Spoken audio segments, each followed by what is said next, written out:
let's talk about your books now a little bit. You wanted to read a passage. Which book did you want to read Uh-huh. from? I want to read from Doozy. That's the Doozy? one I just published, and it just came out in September. So it's been out about just a little over a month. Well, let's see, it's November now, so it's been out about 6 weeks.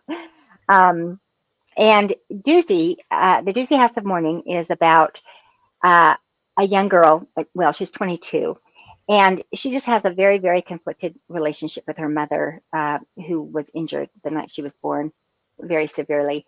And so this is January's story. It's January is the narrator, and so I'm just going to read.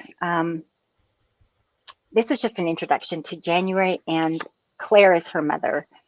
And so this will take about 5 minutes, if that's okay. Yep.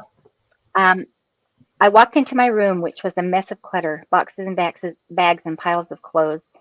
It looked like a place ready to be vacated, which it had been for the past 3.5 weeks, since the furnished apartment I was planning to lease had fallen through. I was now on a waiting list, but despite its current condition, the room still felt like home. And truth be told, it was going to be hard to leave. I'd slept in here every night since I was a baby, well, except for the few months after the fire. I was just 4 or almost 4 when that happened. But I still remember how before that, Claire used to sit in a chair by the window and watch me sleep. That memory is part of this room. It's part of me. My mother was always broken, her face not pretty, her walk not smooth. To wake up and see her there would have frightened me, I'm sure, if I hadn't known her always to be that way. But she was disfigured like Grandy was tall and I was little. It's just who she was. It's who she'd always been, familiar to me in every way. And I remember that when I napped, she sat in a chair in the corner and watched over me. The fact that Claire was my mother was intelligence given to me from the beginning. No one ever kept that from me. But it was just a label that didn't carry any actual primordial meaning because Grandy was my imprint. Grandy was my parent. From my first awareness, she had been my primal source of security and belonging. Claire was a nice bonus, an additional someone who loved me, as evidenced by her keeping vigil over me while I slept. I never knew my parents, either one of them really, but there are many pictures of them from before. One sits on my nightstand. I see it every day, even if I don't always look at it. It was taken at their wedding, a beautiful bride and groom, looking idyllic for the camera. In the picture, Claire is exploding with laughter, and my father cannot take his eyes off her. They're gorgeous. They're dancing, so they're holding each other very close, and you can clearly see their love. It permeates the photo. They're my parents, and I came from them, but they are essentially strangers to me. My father died the night I was born, and my mother, who was hurt in just about every way a person could be hurt, was expected to die that night as well. There's a plastic bin downstairs full of her memorabilia. In it there's a newspaper, the headline of which reads, New Year's 2001 ushers in its first fatality, as well as its first birth, both in the same family. The drunk died too, but he didn't make the headline. My mother did survive, but she was never whole again, not anywhere near. She sustained a traumatic head injury and was in a coma for a long time, and then in a rehab hospital. It took almost a year for her to come home. I never knew the lovely face in the pictures. I've only ever known the one that is arranged wrong, with a palette of scars, a glass eye, and a smile that lifts only on one side.